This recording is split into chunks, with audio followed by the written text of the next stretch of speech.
नमस्कार, मैं डॉक्टर सरिता Kumawat, home science की एसोसिएट प्रोफेसर, आपको होम साइंस का ह्यूमन फिजियोलॉजी सब्जेक्ट शरीर क्रिया विज्ञान पढ़ा रही हूँ। और शरीर क्रिया विज्ञान में हमारे सेकंड चैप्टर है रक्त परिसंचरण तंत्र यानी ब्लड सर्कुलेटरी सिस्टम। वो हमारा इन दिनों चल रहा है और इसमें हमने रक्त के बारे में शुरू किया था। और रक्त का एक पार्ट द्रव पार्ट जो होता है प्लाज्मा, वो हमने कंप्लीट कर लिया। और दूसरा पार्ट है ठोस पार्ट, जो उसका सॉलिड जो भाग होता है वो होती है रक्त की जो रक्त कणिकाएं होती है, ब्लड सेल्स या ब्लड कॉर्पसल्स। और ब्लड सेल्स जो है वो 3 तरह की होती हैं, WBC, RBC और प्लेटलेट्स। तो WBC के बारे में हम पढ़ रहे थे। WBC का मैंने कल आपको पूरा क्लासिफिकेशन बता दिया था। और आज हम WBC यानी श्वेत रक्त कणों के कार्य के बारे में पढ़ेंगे।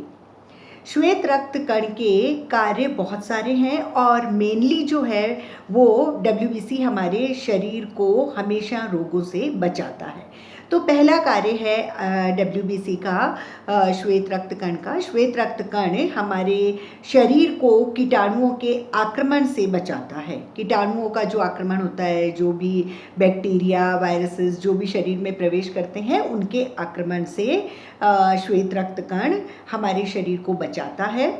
दूसरा कार्य है WBC हमारे शरीर में एंटीबॉडीज़ और एंटीटॉक्सिन्स यानी प्रतिपिंड और प्रतिविष उत्पन्न करते हैं। और इनको उत्पन्न करके वो हमारे शरीर की रक्षा करते हैं। यानी एंटीबॉडीज़ अगर ज़्यादा होगी तो जो भी विजातीय पदार्थ आएगा, जो भी बाहर से कीटाणु बैक्टीरिया आएंगे, वो उनको नष्ट कर देंगे एंटीबॉडीज़ उन बैक्टीरिया को, और हमारे शरीर को स्वस्थ बनाए रखने में मदद करते हैं। तीसरा इसका फंक्शन है श्वेत रक्त कणों का, WBC का, कि WBC में मैंने कल आपको बताया था कि WBC 3 तरह की होती हैं। और कणिका कोशिका और कणिका कोशिका, लिम्फोसाइट्स और मोनोसाइट्स, एक केंद्रक कोशिका, मतलब ग्रेन्युलोसाइट्स, ल्यूकोसाइट्स और मोनोसाइट्स। और ग्रेन्युलोसाइट्स जो होती हैं वो अगेन 3 प्रकार की होती हैं। मतलब ग्रेन्युलोसाइट्स को अगेन डिवाइडेड इनटू 3, और वो होती हैं न्यूट्रोफिल, इओसिनोफिल और बेसोफिल। मतलब उदासीन रागी कोशिका, अम्लीय रागी कोशिका और क्षारीय रागी कोशिका। तो WBC की जो क्षारीय रागी कोशिका होती है, मतलब बेसोफिल, तो बेसोफिल कोशिकाएं एक पदार्थ स्रावित करती है और उस पदार्थ का नाम होता है हिपेरीन। तो हिपेरीन पदार्थ हमारे शरीर के लिए बहुत ज़्यादा इम्पॉर्टेंट काम करता है। मतलब शरीर के अंदर रक्त को जमने से रोकता है। अगर मान लो रक्त कहीं भी रुक जाएगा, सारी नलियों में, कहीं भी धमनियों में, तो अटैक आ जाएगा, मतलब हार्ट अटैक आ जाएगा, सारा जो ब्लड घूम रहा है वो रुक जाएगा। तो इसलिए हिपेरीन का होना बहुत ज़रूरी है। मतलब रक्त को रक्त ही रहने दें, रक्त को द्रव पार्ट में ही रहने दें, इसलिए हिपेरीन अपना काम करता है। और हिपेरीन WBC के द्वारा बनता है, तो वो हमारे रक्त को जमने नहीं देता है, जमने से रोकता है। तो इसलिए फिर ब्लड घूमता रहता है। ये एक फंक्शन है। फिर एक नेक्स्ट फंक्शन है कि WBC में ही, जैसे मैंने अभी बताया कि कणिका कोशिका जो होती है, ग्रेन्युलोसाइट्स, वो 3 प्रकार की होती है। एक न्यूट्रोफिल होती है, एक बेसोफिल होती है और एक इओसिनोफिल होती है। तो बेसोफिल के बारे में, क्षारीय रागी कोशिका के बारे में अभी एक फंक्शन आ गया कि मतलब हिपेरीन होता है। दूसरा होता है अम्लीय रागी कोशिका यानी इओसिनोफिल सेल्स। तो अम्लीय रागी जो कोशिकाएं होती हैं वो एक पदार्थ हिस्टामीन स्रावित करती है। और हिस्टामीन जो होता है वो हमारे शरीर को एलर्जी से बचाता है। कई एलर्जी होती है शरीर में, अनेकों प्रकार की, कोई फूलों से, कोई खाने की चीज़ों से, दूध से, भोज्य पदार्थों से, अनाज से, या फिर किसी भी चीज़ से हो सकती है, फ्रूट, वेजिटेबल, किसी के छिलके से, किसी पेंट से। तो कोई भी प्रकार की एलर्जी होती है, तो उन एलर्जी से बचाने के लिए हमको जैसे जो डॉक्टर होता है वो जो दवाई देता है उसमें हिस्टामीन होता है। तो इयोसिनोफिल यानी अम्लीय रागी कोशिकाएं जो होती हैं वो हमारे शरीर में हिस्टामिन नामक पदार्थ बनाती है, और हिस्टामिन हमारे शरीर में एलर्जी होने से बचाता है, शरीर को एलर्जी से बचाता है।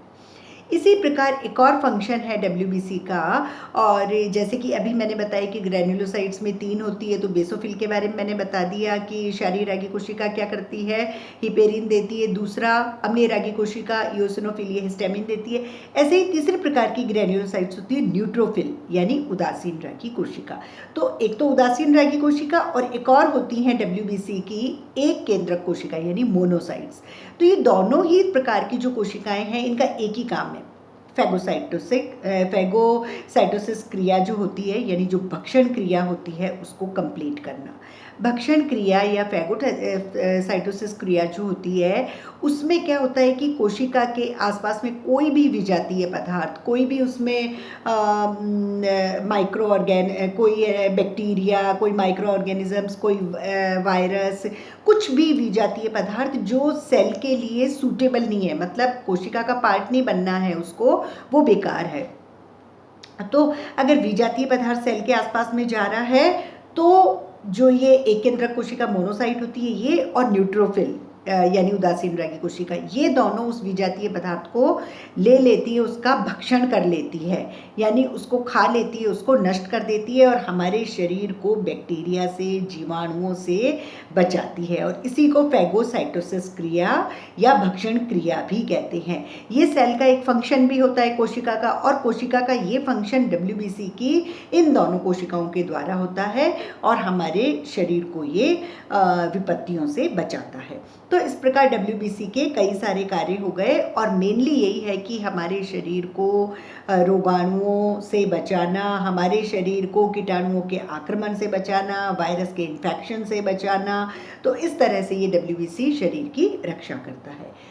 आज एक और छोटा सा टॉपिक ले लेते हैं कि श्वेत रक्त कणों की संख्या को प्रभावित करने वाले तत्व। कुछ ऐसे टाइमिंग्स और कुछ ऐसे कंडीशंस होती है वहाँ डब्ल्यूबीसी बढ़ जाते हैं, जैसे शारीरिक व्यायाम, अगर एक्सरसाइज करते हैं तो डब्ल्यूबीसी बढ़ जाते हैं। मतलब बढ़ने का मतलब है कि जो 6 से 8 हज़ार प्रति घन मिलीमीटर होता है उतने ही होने चाहिए, उससे ज़्यादा होते हैं तो वो इन्फेक्शन में हो जाते हैं, मतलब बीमार हैं। तो सिर्फ जो नॉर्मल है उतना होना चाहिए, कमी नहीं होनी चाहिए डब्ल्यूबीसी में कभी भी।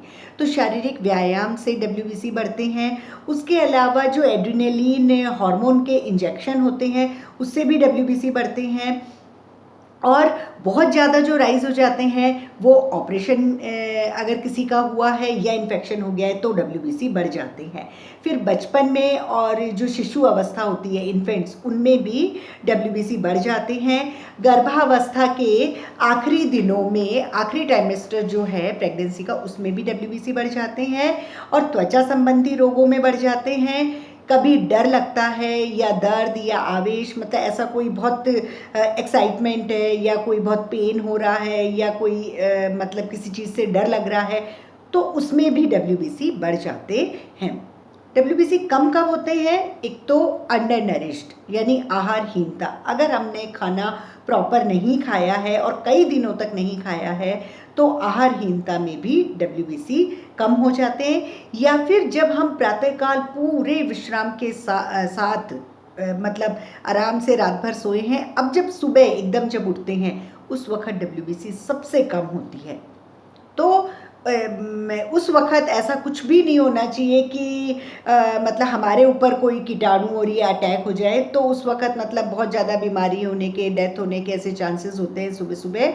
तो प्रातःकाल पूरे विश्राम के साथ जब हम उठते हैं तो डब्ल्यूबीसी कम होती है। फिर थोड़ा थोड़ा दिन तो दोपहर तक थोड़ी सी बढ़ती हैं और शाम तक डब्ल्यूबीसी की जितनी मात्रा होती है उतनी बढ़ जाती है। मतलब आहारहीनता और अर्ली मॉर्निंग, बस 2 ही बार कम होती है डब्ल्यूबीसी, बाकी अधिकतर टाइम डब्ल्यूबीसी जो है वो अपने जो नॉर्मल एक उसका काउंट होता है वहाँ तक वो पहुँची हुई रहती है, लेकिन उससे ज़्यादा नहीं होना चाहिए, क्योंकि उससे ज़्यादा अगर होगी तो इन्फेक्शन यानी संक्रमण की अवस्था या बीमारी की अवस्था कहलाती है।